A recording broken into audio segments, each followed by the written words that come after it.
V imenu Boga Očeta in Sina in Svetega Duha. Amen. Dragi sestre, dragi bratje, ponovno je nedelja, dan Gospodov, druga nedelja po veliki noči. Včasih pridemo pred Boga utrujeni, zlomljeni, morda celo prazni, z vprašanji, na katera nimamo odgovorov, z bolečino, ki ne znamo ubesediti, z notranjim bojem, ki ga drugi ne vidijo. In vendar prav takšne nas Bog danes kliče k sebi. Ne zato, ker bi morali biti močni, ne zato, ker bi morali imeti vse urejeno, ampak zato, ker nas preprosto ljubi. V naši krhosti, v naših dvomih, v naših pacih. Morda smo danes tukaj samo zato, ker še tiho upamo, da obstaja nekaj več, da obstaja nekdo, ki nas vidi, ki nas razume, ki nas ne zapusti. In to je Bog. Zato si danes dovolimo biti iskreni, dovolimo si odpreti srce pred njim, tudi če boli. Kajti prav tam, kjer smo najbolj ranjeni, nas Bog želi najbolj doseči. Stopimo v to bogoslužje z vero, da nobena solza ni prezrta, nobena bolečina zaman in nobeno srce preveč oddaljeno, da ga Bog ne bi mogel doseči. V nadaljevanju prisluhnimo obvestilom. Naslednji teden bo med ponedeljkom in četrtkom v Novem mestu potekal mednarodni glasbeni festival Sem glasba, sem mesto, ki ga od leta 2015 pripravlja Kulturni center Janeza Trdine. Letos festival v celoti gostuje v naši cerkvi Dobrega pastirja. Koncerti se bodo začeli vsak večer ob 19:30. Vstopnice so na voljo pri Kulturnem centru Janeza Trdine. Zaradi festivala bo molitveno srečanje jutri v ponedeljek izjemoma ob 9. uri zjutraj. Sredino predavanje pa ta teden odpade. Še enkrat, zaradi festivala bo molitveno srečanje jutri v ponedeljek ob 9. zjutraj. Sredino predavanje pa ta teden odpade. V petek 24. aprila ob 19. uri bo v cerkveni čajarni srečanje za ženske vseh generacij. Tema srečanja bo upravljanje pričakovanj, vljudno vabljene. Naslednjo nedeljo ob 10. uri pa smo vsi vabljeni v cerkev na osrednjo tedensko bogoslužje. Sledi skupna pesem, Slavna gotovost.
Izvolite sesti.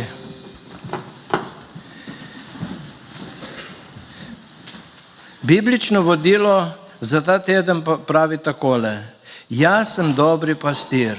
Dobri pastir da svoje življenje za ovce. Moje ovce poslušajo moj glas. Jaz jih poznam in hodijo za menoj. Dajem jim večno življenje, nikoli se ne bodo pogubile in nihče jih ne bo iztrgal iz moje roke. V Psalmu 23 pa imamo čudovito tolažbo. Gospod je moj pastir, nič mi ne manjka. Na zelenih pašnikih mi daje ležišče, k vodam počitka me vodi, mojo dušo poživlja, vodi me po pravih stezah zaradi svojega imena. Tudi če bi hodil po globeli smrtne sence, se ne bojim hudega, ker si ti z menoj. Tvoja palica in tvoja opora, ti me tolažita. Pred mano pogrinjaš mizo v priču mojih nasprotnikov.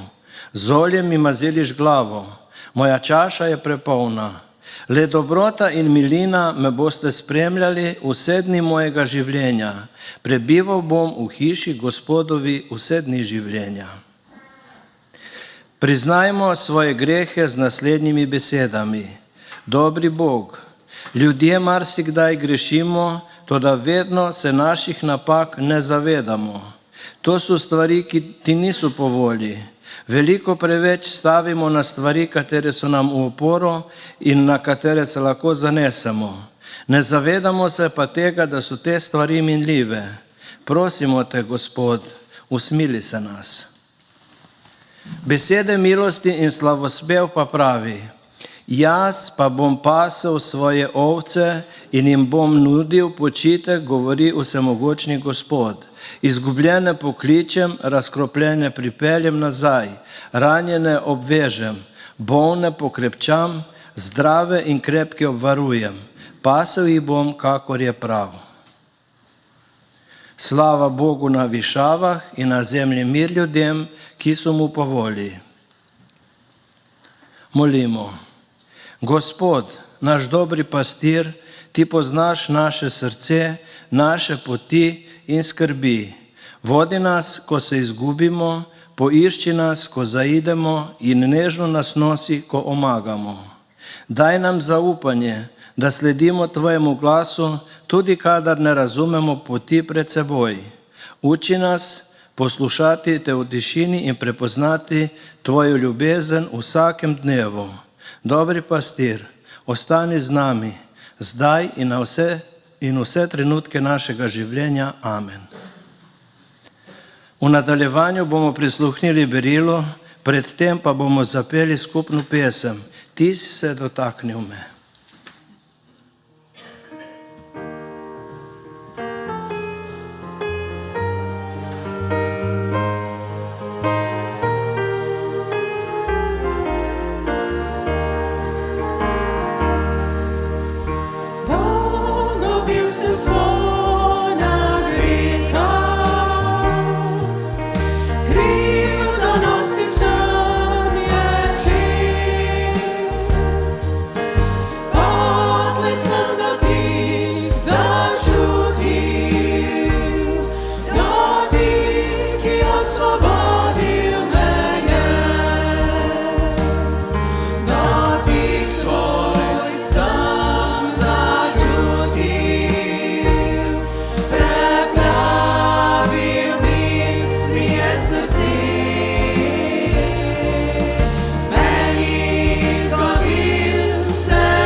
Izvolite sesti.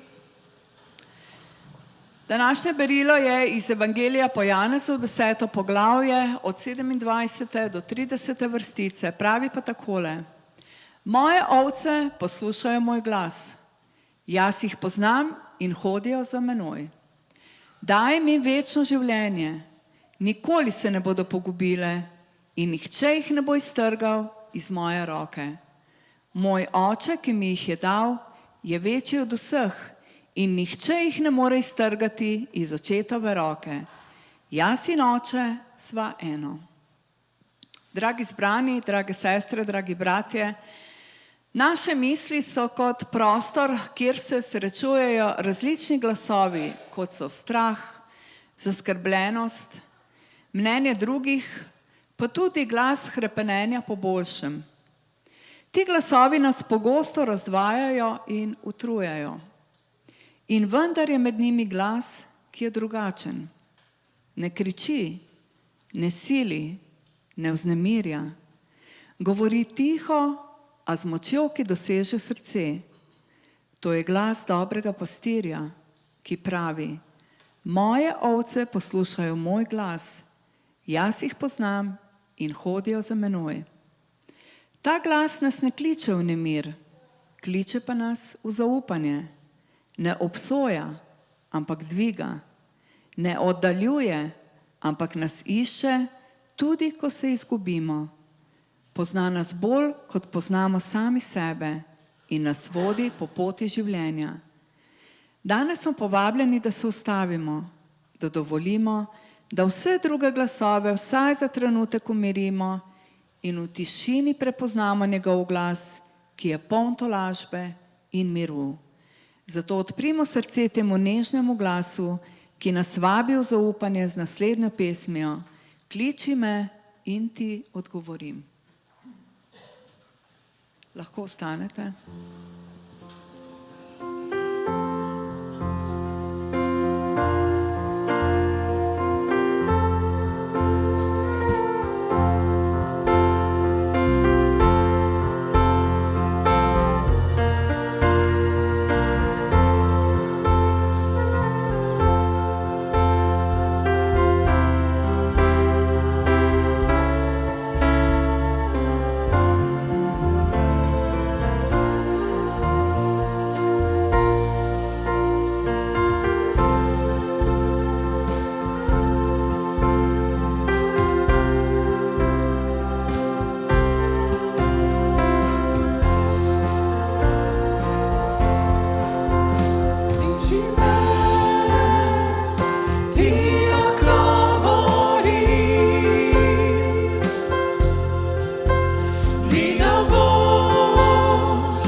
zbudim se in ko ležem spat, pojem naj o dobroti Boga. Vse moje dni ti bil si zvesti, vse moje dni tako bil dober si. Vsak moj dik slavi naj tebe, poje naj o dobroti Boga.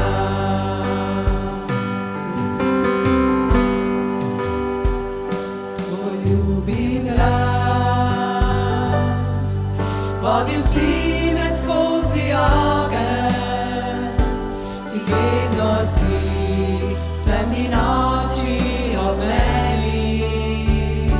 Poznam te kot očeta in kot prijatelja, saj živim v dobroti Boga.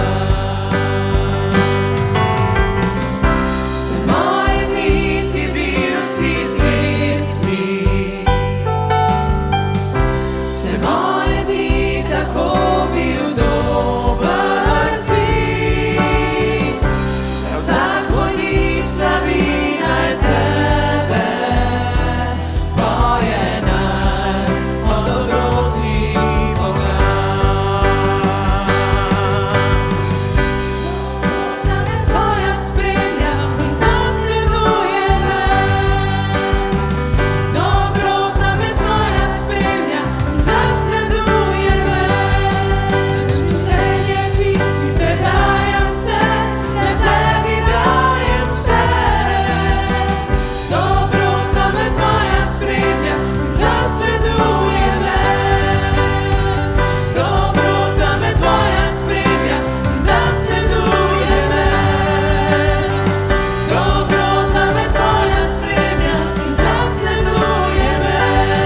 Dam življenje ti in predajam vse, na tebi dajem vse. Dobrota me tvoja spremlja in zasleduje me. Vse moje dni ti bil si zvest mi, vse moje dni tako bil dober si. Vsak moj dik slavi naj tebe, poje naj o dobroti Boga. Vse moje dni ti bil si zvest mi, vse moje dni tako bil dober si. Vsak moj dik slavi naj tebe, poje naj o dobroti Boga. Poje naj o dobroti Boga. Poje naj o dobroti Boga.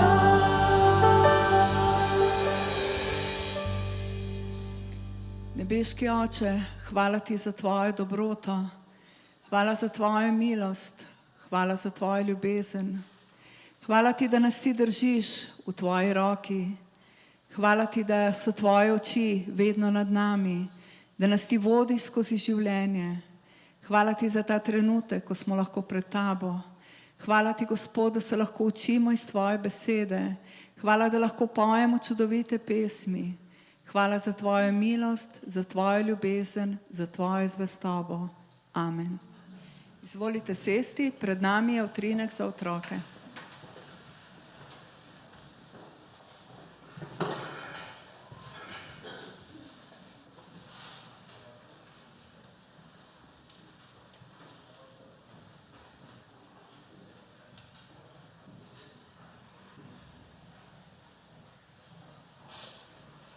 Bomo še počakali, še ostale.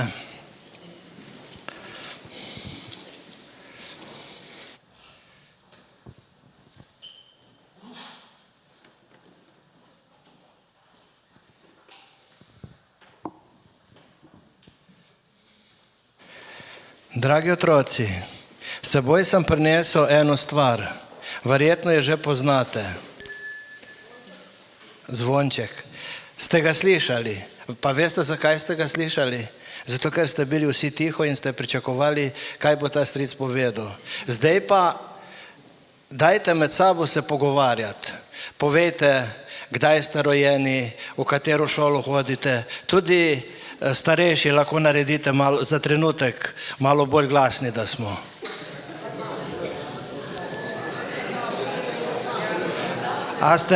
A ste slišali zvonček zdaj? Malo težje. Tako je tudi z nami. Ko smo v hrupu, ko imamo težave, ko imamo probleme, ko se moramo učiti za šolo, takrat ne slišimo pravega zvonca. Tudi mi, starejši, imamo težave, imamo probleme, imamo vsega, kar je najhujše, to da treba slišati pravi zvonc, kajti Jezus pravi v njegovi besedi: moje ovce slišijo moj glas. In Jezusov govor ni hrupen, ampak Jezusov govor je tih, kot tale zvonc, ki je zazvonil. Zato poskusimo še enkrat, dajmo vsi biti en trenutek tiho. Smo ga slišali v redu zdaj, ne? Tako je tudi, ko nam starši težijo, da se moramo učiti, da hodimo v cerkev ali karkoli dobrega, da naredimo, je tako, kot slišimo ta glas. Zato ne pozabimo, ta glas Jezusa, dobrega očeta, je najbolj važen, da nas Bog ljubi. Zato pojdite zdaj v miru v svojih učilnicah in če boste tiho, boste slišali od veroučiteljic nekaj zelo lepega o tem zvončku. Mi pa naprej.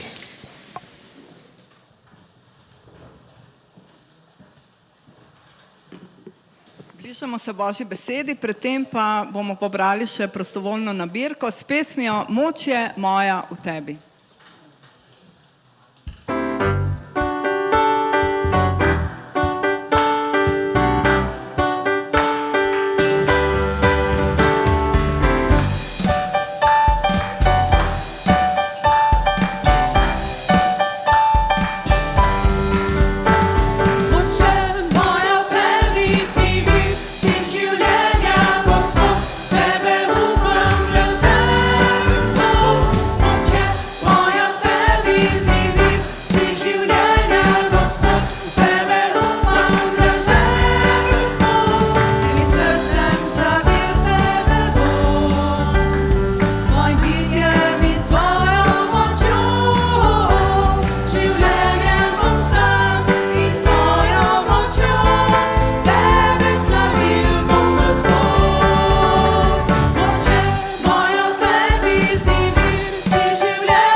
Milost vam in mir od Boga, našega Očeta in od Gospoda Jezusa Kristusa. Amen. Bratje in sestre, človeka pogosto najgloblje spoznamo takrat, ko se mu zgodi nekaj krivičnega. Takrat, ko nimamo časa, da bi dobro premislili, kaj bomo rekli, ko nimamo možnosti, da bi se zagovarjali in oprali svoje ime. Kdo ve, ko vemo, da imamo prav, a nas nihče ne posluša. V takšnih trenutkih se pokaže, ali ima človek notranjo oporo, da vse to zdrži.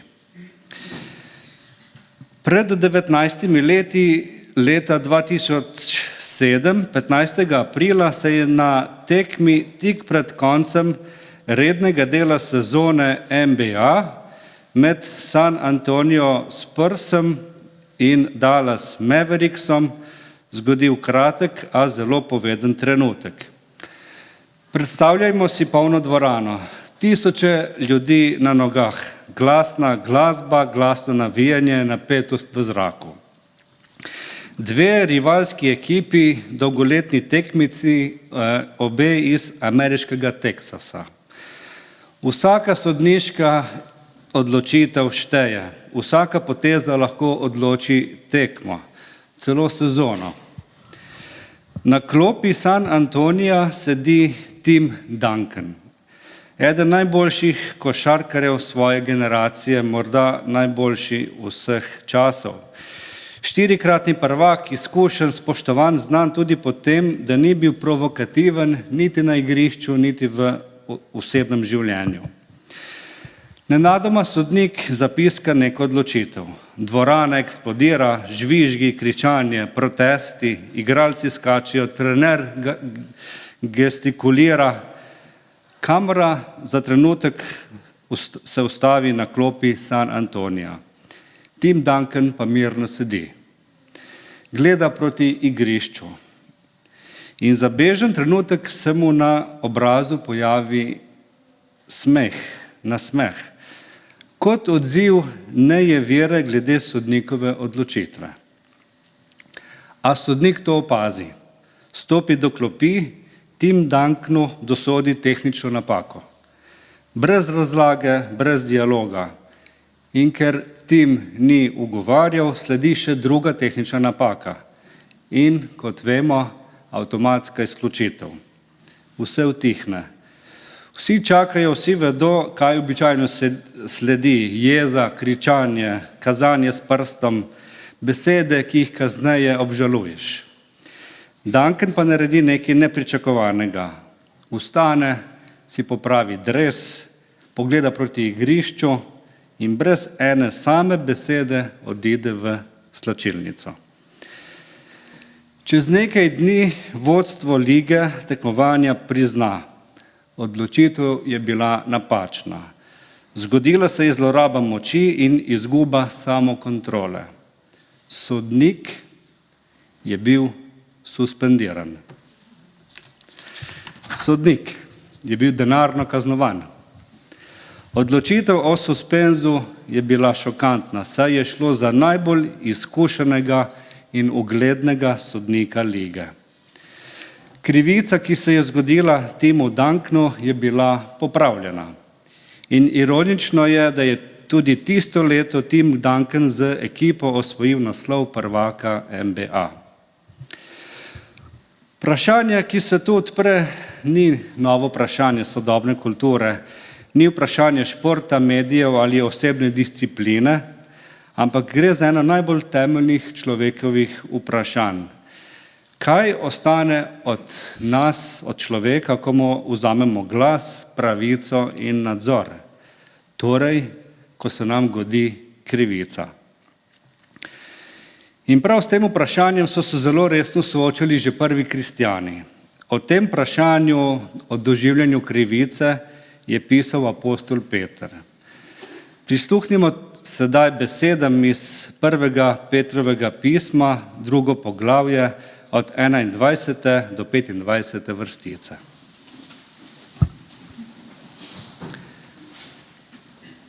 Saj ste bili vendar zato poklicani, saj tudi Kristus trpel za vas in vam zapustil zgled, da bi hodili po njegovih stopinjah. On, ki ni storil greha in ni bilo zvijače v njegovih ustih. Ko so ga sramotili, ni vračal sramotenja, ko je trpel, ni grozil, ampak je vse prepuščal njemu, ki sodi pravično. Sam je na svojem telesu ponesel naše grehe na les, da bi mi grehom odmrli in živeli za pravičnost. Po njegovih ranah ste bili ozdravljeni. Kakor ovce ste namreč blodili, zdaj pa ste se vrnili k pastirju in varuhu svojih duš. Poslušali smo Božjo besedo. Bogu hvala. Bratje in sestre, ta odlomek iz 1. Petrovega pisma ni nastal v miru osebne duhovnosti in odmaknjenosti. Nastal je v zelo konkretnih družbenih razmerah 1. stoletja. Peter je pisal krščanskim skupnostim v provincah Male Azije, Pontu, Galaciji, Kapadokiji, Aziji in Bitiniji. Torej je pisal na obrobju rimskega imperija, med ljudmi brez politične moči in brez pravne zaščite. Del Petrovega pisma, v katerega spada naš odlomek, je naslovljen neposredno na sužnje. V rimskem svetu pa suženj po pravu ni bil oseba, ampak lastnina, stvar. Ni imel pravico do zagovora, ni mogel vložiti pritožbe in gospodar ni bil dolžan dokazovati, da ravna pravično. Zgodovinarji ocenjujejo, da je bilo med 10 in 20% prebivalstva imperija zasužnjenega, torej so bili sužnji, kar pomeni milijone ljudi brez glasu in brez varnosti. Zato je ključno razumeti, Peter ne piše ljudem, ki čakajo, da bo krivica popravljena. Piše ljudem, ki vedo, da mnoge krivice ne bodo nikoli odpravljene. Poleg tega kristjani niso bili samo družbeno šibki, ampak tudi sumljivi. Rimski avtorji, kot sta Tacit in Plinij mlajši, kristjane opisujeta kot pogubno praznoverje in jim pripisujeta sovraštvo do človeškega rodu. Predvsem zato, ker niso častili cesarja in rimskih bogov. To je za kristjane pomenilo javno sramotenje, izgubo ekonomskih priložnosti in izpostavljenost samovolji oblasti in gospodarjev. Apostol Peter ne govori kristjanom, ki so doživljali sistematično državno preganjanje, kot pri cesarju Neronu, ampak kristjanom, ki so živeli v stalnem, vsakdanjem sovražnem okolju, v običajnem življenju, v okolju, ki je človeku postopoma spodjedalo dostojanstvo. In v tem je trpljenje pomenilo nekaj več kot samo bolečino. V antični kulturi je trpljenje pomenilo tudi sramoto. Če si trpel, je to pomenilo, da je s tabo, z mano nekaj narobe, da nisem vreden, da sem pokvarjena roba. In tu postane jasno, zakaj Peter v središče svojega sporočila postavi prav Kristusa na križu. Križ v rimskem svetu ni bil verski simbol, ampak je bila najbolj sramotna oblika usmrtitve, namenjena sužnjem, upornikom in tistim brez državljanstva. Seneca in Jožef Flavij, zgodovinarja, opisujeta križanje kot javno razkazovanje ponižanja, namenjeno zastraševanju drugih. Ko Peter torej pravi, da je Kristus trpel krivico, ne govori o izjemi, ki jo je doživel zgolj Jezus, Božji sin, ampak o usodi, ki je bila naslovnikom pisma sužnjem, torej boleče znana. In še nekaj je zgodovinsko pomembno. Apostol Peter poudarja, da Jezus ni vračal, ni grozil, ni branil svoje časti. V svetu, kjer je govor pomenil moč in molk je pomenil nemoč, naslovniki niso molčali prostovoljno. Molčali so, ker niso smeli govoriti.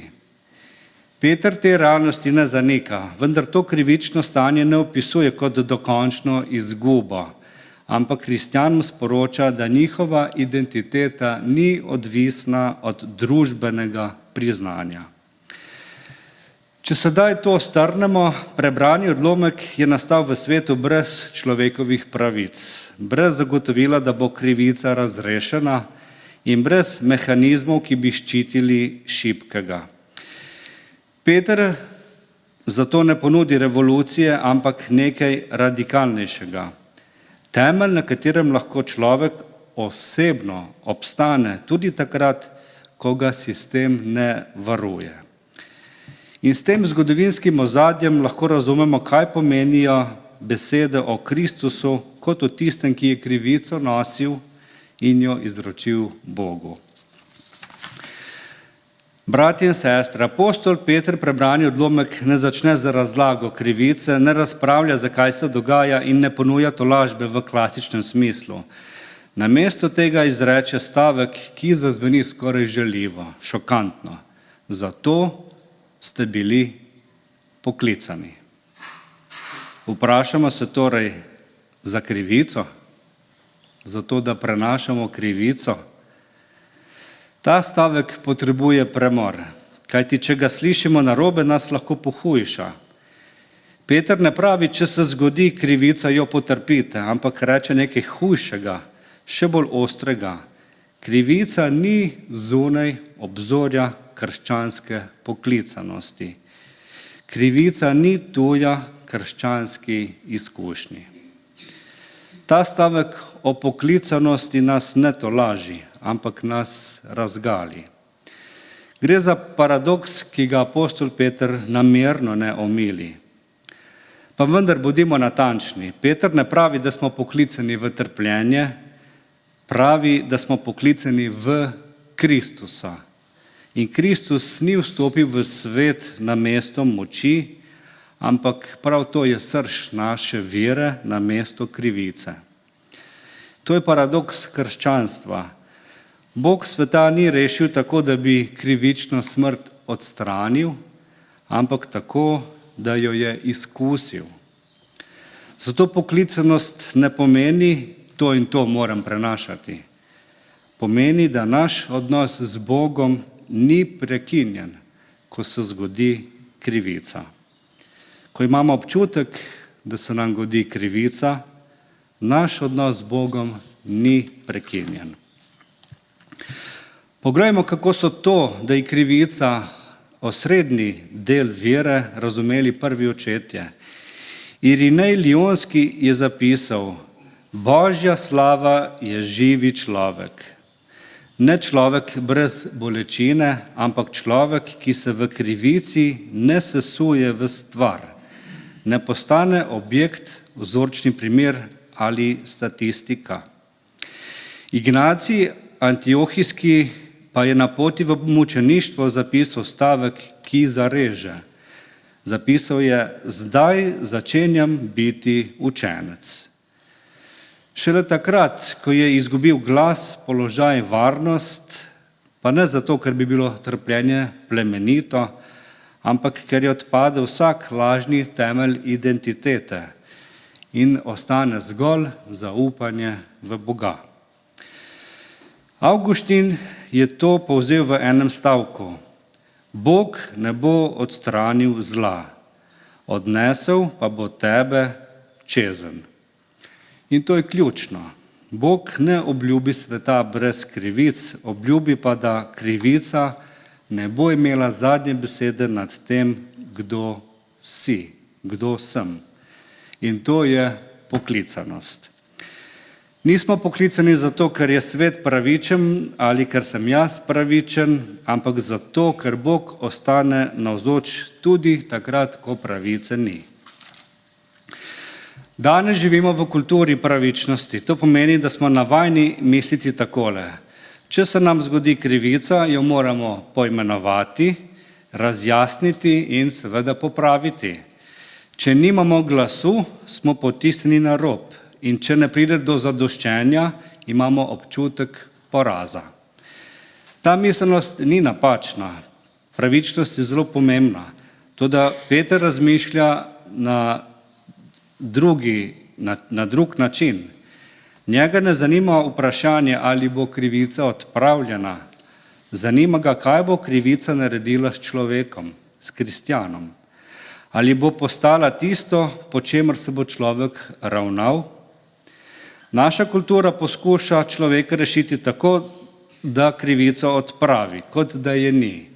Bog pa skuša obvarovati kristjana v krivici, da v njej vztraja. Mi pogosto verjamemo, da nas po konci drži pravica in da bomo šele takrat mirni, ko bo nekdo potrdil, da smo imeli prav. Peter pa predpostavlja nekaj globljega, da človek v krivici preživi le, če njegova vrednost in identiteta nista v celoti odvisna od razpleta.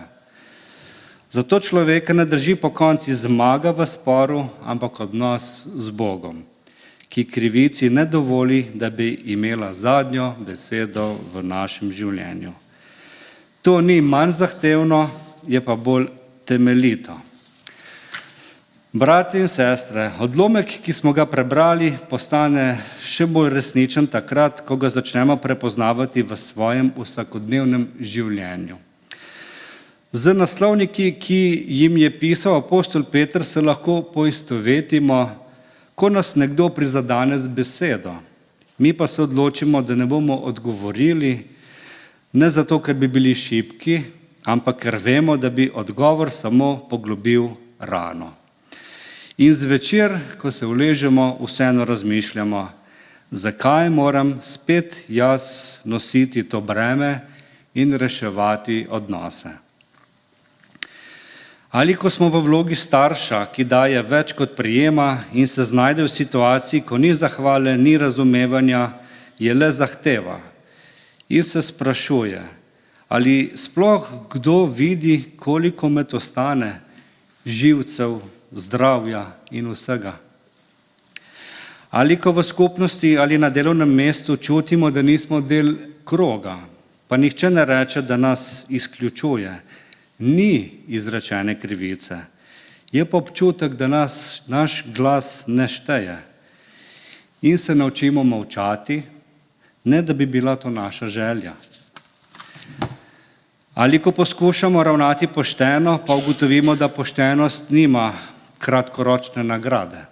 Ko vidimo, da se bolj izplača biti glasen, spreten, prilagodljiv, mi postanemo zvesti in pošteni, češ, da tako pač znamo. In se vprašamo, ali ima to sploh smisel. Ali pa ko nosimo krivico iz preteklosti, ki je nismo povzročili mi, a nas še vedno spremlja. Dogodek je mimo, ljudje so šli naprej, mi pa ostajamo z brazgotino, ki je nihče ne vidi, niti in nihče ne reče krivica, a nas še vedno boli. Ali pa ko se znajdemo v situaciji, ko bi se lahko maščevali, pa vemo, da bi s tem izdali nekaj v sebi. In izberemo tišino. Pa ne, ker je pravilna, ampak ker je edina, ob kateri ostanemo v sebi cela oseba. Prav v takih trenutkih apostol Peter reče, zato ste bili poklicani. Ne k temu, da je krivica dobra, ampak k temu, da krivica ne določa tega, kdo smo. Bog ne pravi, to ni pomembno. Pravi pa, to ni konec zgodbe. In ko v majhnih vsakdanjih krivicah ostajamo ljudje, ne zagrenjeni, ne prazni, ne zaprti vase, takrat brez velikih besed živimo tisto, kar apostol Peter imenuje poklicanost. Če se vrnemo k zgodbi na začetku, Tim Duncan je bil na tisti tekmi tam kot košarkaš. Zato je bil pripravljen, zato je treniral, zato je bil plačan, da zadeva koše. Njegova naloga je bila igrati košarko, držati se pravil, narediti svoje delo. Zgodila se je krivična sodniška odločitev, vendar ta krivica ni spadala v njegovo delo, v njegov delokrog. Ni bila del naloge, ki mu je bila zaupana. Zato se z njo tudi ni ukvarjal. Kdo ima prav, kdo ne, ampak je ostal pri tem, kar je njegova poklicanost. To ne pomeni, da mu je bila krivica nepomembna, ampak mu ni vzela tega, za kar je bil tam. Zato, da igra košarko. In prav o tem govori apostol Peter, ko pravi, zato ste bili poklicani. S tem ne misli, da si moramo želeti krivice, ampak govori o tem, da se poklicanost živi v svetu, kjer se pač dogajajo. In poklicanost pomeni ostati pri tem, kar nam je zaupano. Tudi takrat, ko razmere niso pravične. Tako kot je Duncan ostal košarkaš, tudi ko je bila tekma krivična, tako Peter govori o veri, ki se živi naprej, sredi krivic življenja. Ko apostol Peter zaključi ta odlomek, ki smo ga prebrali, naredi nekaj zelo jasnega. Usmeri pogled k Bogu, ki ostaja blizu. Govori o Kristusu, ki je šel skozi krivico in pri tem zaupal Bogu. Njegova pot je tudi pot za druge, za nas, po kateri se lahko vrnemo k pastirju, varuhu naših duš. To besedilo zato ni razlaga, ampak je klic. Klic, da v resničnem življenju, v zapletih, krivicah in odprtih vprašanjih, ki jih doživljamo, obrnemo svoj pogled k Bogu, da se mu približamo, da zaupamo Bogu tisto, česar sami težko prenašamo.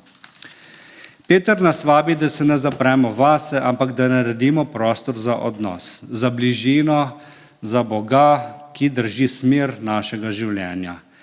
Ta odziv se začne tiho, z odločitvijo v našem srcu, z iskanjem Boga prav tam, kjer smo, sredi krivice, danes tukaj.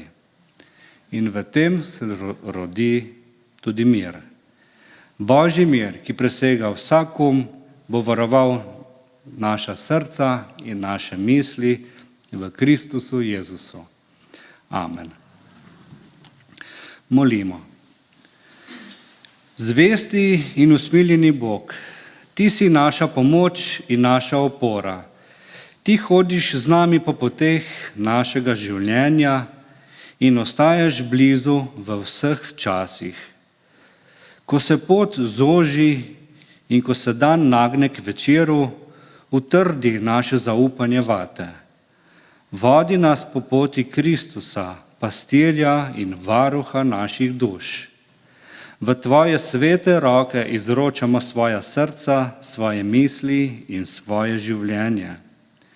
Obdari nas s svojim mirom in nas vodi v zvestobi in zaupanju.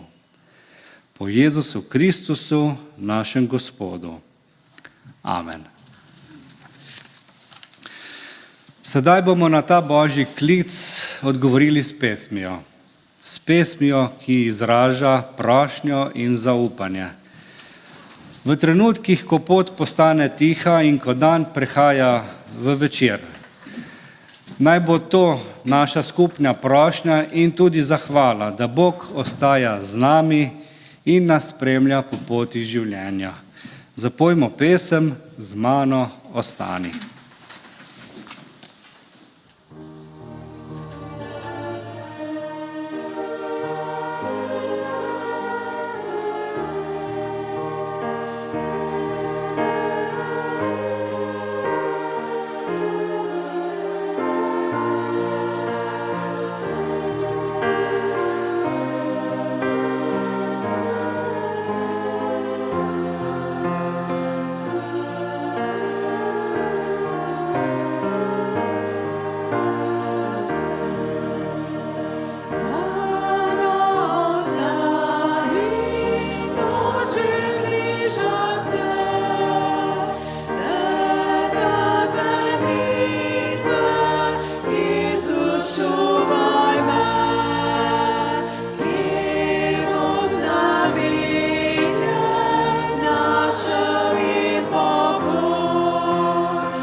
Draga Božja cerkev, molimo še vsi skupaj molitev Oče naš.